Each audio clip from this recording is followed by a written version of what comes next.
So here's IAU on the daily. I know we haven't gotten into technicals yet, so I'm not going to overwhelm you guys. But I mean, it doesn't. You don't have to be an expert in technicals to see that this is a very strong, uptrend, right? And we'll go into that actually in this module. But you can see that the growth is pretty strong. And with the interest in gold, I don't expect that to go anywhere. Let's see if Yamaha Gold Inc. This is one I just thought was at a really good price for the growth potential it had. So if we go to 1 week, we see where it lows here.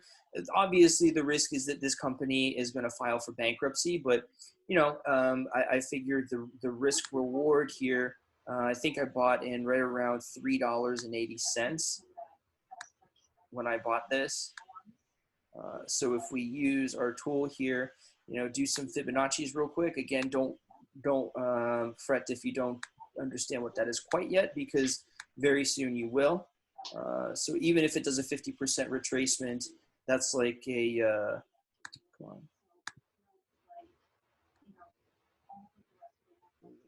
on. At a risk reward ratio of 3.3, which is pretty good.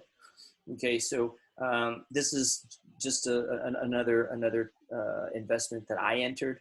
Again, if we break new lows here, I'm fucked. But banking on it, doing some retracement here, especially with the interest in gold. But we'll see.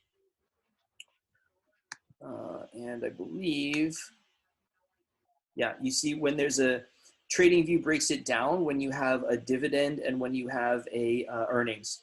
Right. So if you don't see a little D here, that means the company does not give you a dividend. And usually, especially if you're investing, right, you want to get that dividend.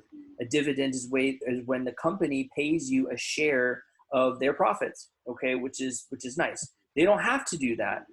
That's in Class A shares. They have to, but most shares out there are Class B, and so they have the option whether they could pay you or not.